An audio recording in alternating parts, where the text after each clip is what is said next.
22대 총선이 이제 불과 48일 앞으로 다가왔습니다. 이번 총선은 지난 2년 윤석열 정부를 평가하는 선거입니다. 지난 2년 과연 어땠습니까?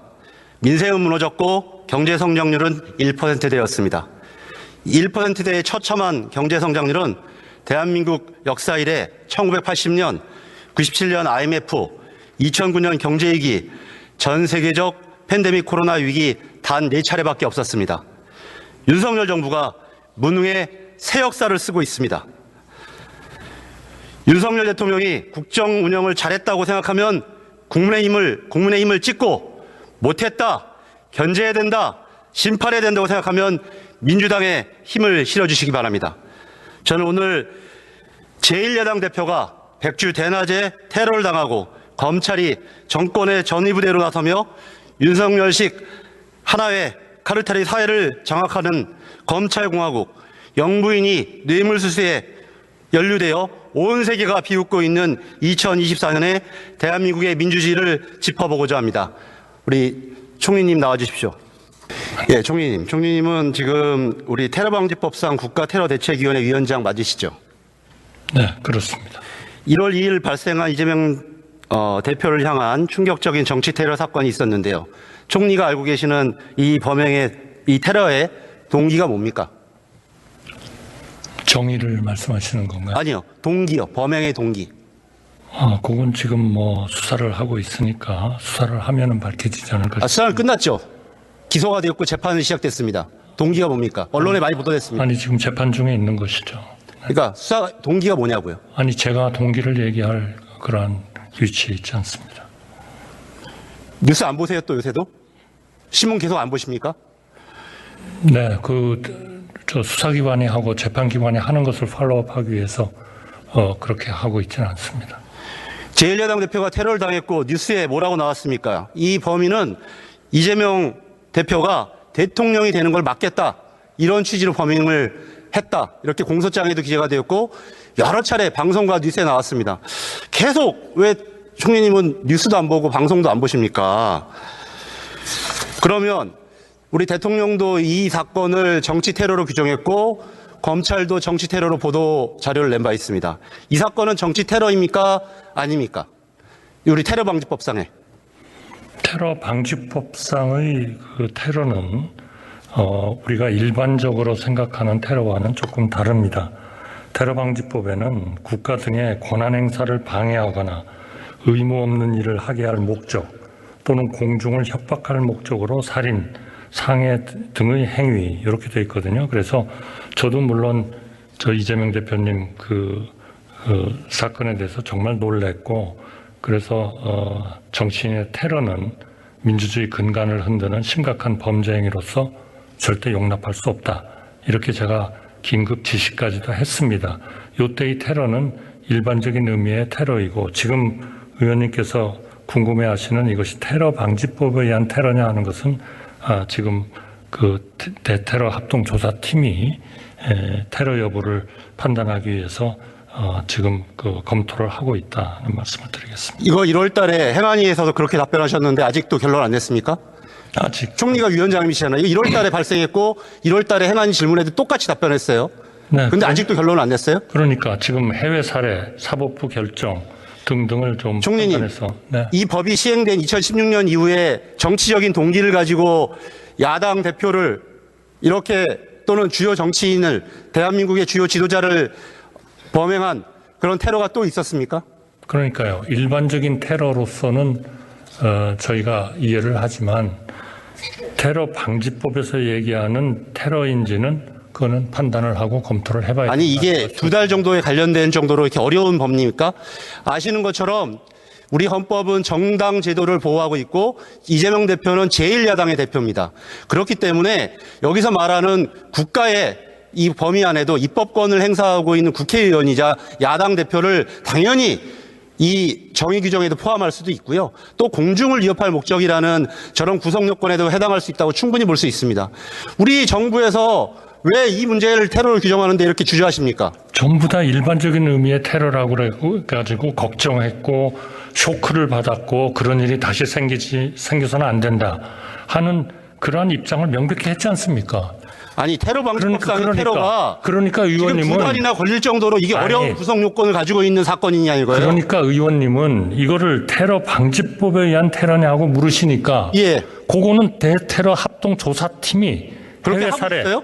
그럼 두 결정. 달이나 걸릴 정도로 이게 어려운 사건이냐고요. 아니 2달인지 아닌지는 의원님께서 생각하시는 거 아닙니까? 아니 그러니까 1월 6일, 테러- 1월 2일 날 발생했잖아요. 대테러 합동조사팀이 필요하다고 해서 시간이 필요하다고 하는 거 아니 아닙니까? 그러니까 그게 이렇게 어려울 정도의 사건이냐고요. 그거는 의원님께서 판단하시는 거고요. 심지어 경찰과 조사팀의 검찰은 판단은 그렇게 안 하고 이것까지 맡긴 있다는 겁니다. 사건이에요. 아니 그러면은 그런데 왜 이 2달 정도로 걸릴 정도로 이게 그러니까 어려운 의원님- 사건인지 아니, 그러니까 의원님은- 대테러 위원장이시잖아요. 아니 그럼 의원님은 무슨 말씀을 하고 싶으셔서 아니 빨리 그러시는 거예요? 결론을 내셔야죠. 아니 결론을 내기 위해서 노력하고 있다고 아니 말씀드리지 두 않습니까? 달이나 걸릴 정도의 어려운 아니 법률 두 사건이 달은 아니라는 의원님께서 겁니다. 길다 짧다 하시는 거죠.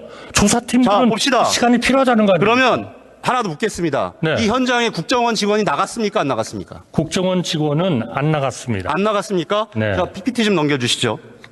쭉 넘겨봐 주세요. 그런데요. PPT 세 번째 좀 국정원 넘겨봐 주세요. 국가정보원은 저기 보시면 행안위 잠깐만요. 질문에 김혁수 센터장은 현장에 나갔다고 대표했습니다. 아니 제가 잠깐 정무위 답변에서 똑같은 사람은 확인을 해봐야 된다고 했습니다. 똑같은 사람이 아니, 나갔습니까? 안 나갔습니까? 안 나갔습니까? 대테러 국정원 직원으로서는 출동을 안 했고 국가정보원의 대테러 합동조사팀을 편성을 해서 현장에 출동시켜서 초동조사를 실시했습니다. 초동조사는 언제 대테러 했습니까? 합동조사팀에는 초동조사는 언제 했습니까? 아니, 제가 지금 말씀드리고 있지 아니, 않습니까? 그러니까 언제 의원님. 했습니까? 대테러 합동조사팀이 현장에 출동해가지고 초동조사를 그 조사가 실시했다니까요. 언제 이루어졌냐고요? 글쎄요. 제가 보기에는 이 사건이 일어났을 때 상당히 빨리 했을 것 같은데요. 정확한 일정은 제가 확인해서 저희가 말씀드리겠습니다. 대책위원회에서 여러 차례 기자회견도 했고 현재 총리는 이 테러 대책위원회 위원장이세요. 그렇기 때문에 정확히 답변을 아셔야죠. 그 사건 당시에 국정원 직원이 있었습니까? 아니면 사건이 끝나고 나간 겁니까? 그러니까 제가 지금 몇 번을 말씀드리려고 하는데 왜 답변을 아니, 그러니까 막으세요? 날짜를 정확하게 예세 시간- 이거는 의원님 시간을 잡아먹는 것도 아니지 아니, 그러니까 않습니까? 정확하게 얘기해 주십시오. 그러니까 그 날짜는 제가 확인을 해서 말씀드릴게요. 국가정보원의 대테러 합동조사팀을 편성해서 현장에 출동했고 대테러 합동조사팀에는 국정원 직원이 포함되어 있었습니다. 그 이외에 별도의 국정원 직원은 출동하지 않은 것으로 알고 있습니다. 아니, 그러니까 그게 언제 나갔냐고요? 그러니까 그거는 제가 확인해서 말씀드린다고 그러잖아요. 아니, 총리는 지금 2달이나 벌어진 사건이고 제가 말씀드렸던 것처럼 제1야당 대표가 백주 대낮에 테러를 당했는데 언제 조사팀이 나갔는지도 확인하지 않고 지금 대정부 질문에 오신 거예요? 지금 일정은 1월 2일 계속 날 묻겠습니다. 1월 이렇게 2일 네 번째 띄워주시죠. 아니 답변도 안 들으시고 그냥 질문을 아니, 하시네요. 지금 답변 자체가 매우 불성실하고 전혀 의미 없는 답변을 하고 계신 겁니다. 전혀 네 번째 띄워주세요. 전혀 의미 없는 질문을 하시기 때문에 그렇습니다. 자, 네. 보시면 물청소를 하는 장면입니다. 이재명 대표는 10시 27분에 이 테러를 당했고 11시 5분경 병원으로 이송됐습니다. 저거는 불과 27분에 테러를 당했고 불과 38분 후인 11시 5분에 저렇게 물청소를 합니다. 병원으로 출발한 후에. 총리, 저 물청소를 지시한 사람이 총리입니까? 국정원 직원입니까? 경찰서장입니까? 누굽니까? 이거는 경찰이 독자적으로 현장에서 이미 그 사건에 대한 충분한 증거를 확보하였고 또 다중이 이용하는 장소이기 때문에 특별히 증거를 확보할 그러한 필요성이 없었다고 판단했기 때문에 현장을 정리한 겁니다. 자, 그 사건 일지 좀 한번 올려주세요. 그리고요. 사건 일지 좀 한번 올려주십시오. 그리고 아까 대테러 합동조사팀은 1월 2일 날 현장에 출동했습니다. 1월 2일 몇 시입니까? 사건 직후입니까? 아니면 현장입니까? 아니, 그러면 시간까지 필요하시면 예. 제가 정리해 드릴게요. 공식적으로 답변해 주십시오. 알아서 말씀드릴게요. 일지 좀 올려주세요. 조금 보시는 것처럼 그 청소를 할 시간은 이미 이송 중에 있던 시간입니다. 즉 이재명 대표가 생명이 위독한지 이 사건이 살인 사건이 될지 살인 미수가 될지 상해 사건이 될지 확인도 안 된 때였습니다. 그리고 그 사람을 현장에서 잡았을 뿐이지 그 사람이 북한의 공작원인지 배우가 누군지 공범이 있는지 어떤 사건인지 알 수도 없을 때 이게 우리 법령에 따른 증거 보존 법칙이라든지 이런 거에 맞다고 생각하십니까? 저는 의원님이 너무 나가시는 것 같아요. 왜 이렇게 이런 정말 국민적인 시각에서는 정말 유감스럽고 쇼킹한 이런 사건을 왜 자꾸 무슨 누가 음모를 해가지고 했다고 국민들한테 그런 인상을 주려고 하시는지 저는 이해가 안 됩니다.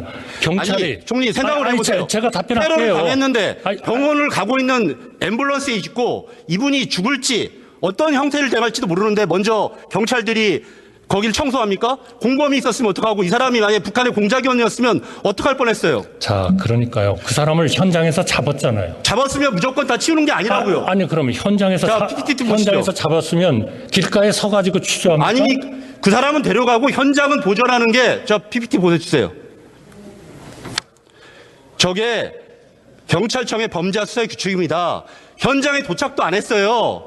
그 경찰서에 가지도 않았고 병원에 도착도 안 한 상태에서 이 사건을 갖다가 지우기 위해서 청소부터 하는 게 합리적이라고 생각하세요, 총리께서는? 지우기 위해서 했다는 것은 완전 가짜 뉴스를 지금 말씀하고 계십니다. 병원도 도착하지 않았다니까요. 그 당시에는 이재명 대표가. 보세요. 다수인이 목격한 범행 현장에서 근데 이 사람이 피의자를 즉시 공범이 있는지 체포하면서 배우가 있는지도 몰라요. 그 당시에는. 그건 너무 나가시는 거예요. 아니, 너무 나가요. 경찰이 아니 이 사람을 잡았을 뿐이지 이 사람에 대해서 그 38분 사이에 다 조사가 끝났습니까?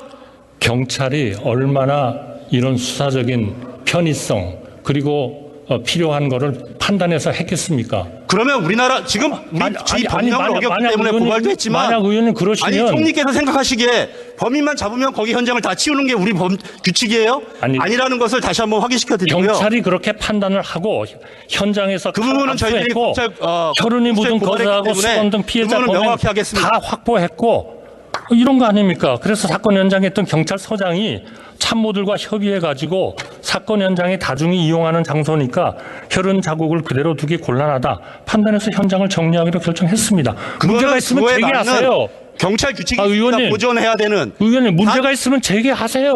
예? 제기하시라고요. 제기했고 고발했다니까요. 잘하셨어요. 그럼 이제 수사를 할 거 아니겠습니까? 자, 다음에 보겠습니다.